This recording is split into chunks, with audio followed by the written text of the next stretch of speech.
करोड़ों की संपत्ति किसकी?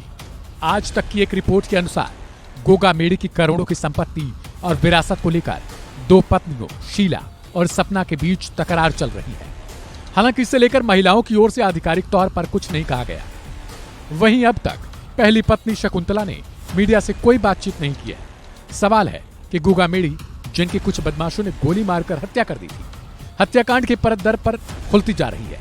यही वजह है कि हत्या में शामिल 3 लोगों, जिसमें नितिन फौजी, रोहित राठौड़ और उधम की गिरफ्तारी हो चुकी है। जिसके बाद अब एक एक कर इस हत्याकांड से जुड़े राज खुलने लगे हैं। पुलिस ने जब इन आरोपियों से पूछताछ की, तब इस हत्याकांड पर एक ऐसा पर्दा उठा जिसकी आशंका सभी को थी। आरोपियों ने पुलिस को बताया कि राष्ट्रीय करणी सेना प्रमुख सुखदेव सिंह गोगा मेडी को जान से मारने की जिम्मेदारी विदेश में बैठे रोहित गोदारा को दी गई थी। प्लानिंग के तहत ही इस पूरे हत्याकांड को अंजाम भी दिया गया था। हालांकि इस हत्याकांड के बीच अब लोग ये जानना चाहते हैं कि आखिर सुखदेव सिंह गोगा मेडी के बाद अब उनकी आगे की जिम्मेदारी यानी उनकी वसीयत कौन संभालेगा। आखिर सुखदेव के पास कितनी संपत्ति थी? कहा जा रहा है कि गोगा मेडी की 3 पत्नियां भी हैं। बताया जा रहा है कि इस हत्या के पीछे कहीं न कहीं प्रॉपर्टी विवाद भी एक बड़ा मुद्दा था। तो आइए जानते हैं कि कौन थे सुखदेव सिंह गोगा मेडी और उनकी 3 पत्नियों में से आखिर किसको उनकी प्रॉपर्टी का हक मिलेगा। आखिर गोगा मेडी ने कितनी संपत्ति छोड़ी है।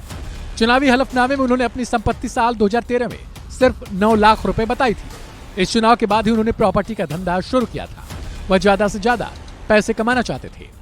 मीडिया रिपोर्ट्स के मुताबिक उनकी संपत्ति करोड़ों की है, लेकिन इस बात का कहीं भी सही जिक्र नहीं है कि आखिर उनके पास कुल कितनी संपत्ति थी।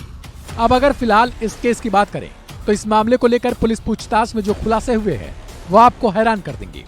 दोनों शूटरों ने पुलिस पूछताछ में बताया कि नवीन शेखावत भी हत्या की साजिश में शामिल था। बता दें कि नवीन शेखावत को उसके साथियों ने ही वारदात के दौरान गोली मार दी थी, जिसकी वजह से उसकी मौत हो गई। बदमाशों ने पुलिस को बताया कि जब वे सुखदेव सिंह गोगा मेडी को गोली मार रहे थे, इस दौरान नवीन डर के कारण उन्हें रोकने की कोशिश कर रहा था।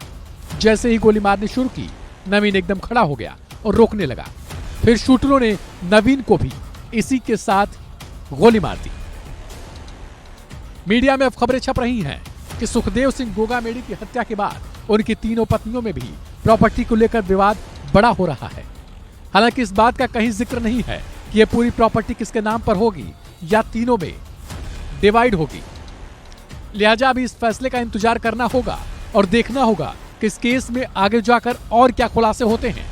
आखिर इस प्रॉपर्टी को लेकर किस तरीके का विवाद जो मीडिया रिपोर्ट्स में सामने आ रहा है वो वाकई सही है या फिर महज एक खबर ही है। इस खबर में फिलहाल इतना ही। बाकी की अहम और ताजा अपडेट्स के लिए सब्सक्राइब करें वन इंडिया हिंदी।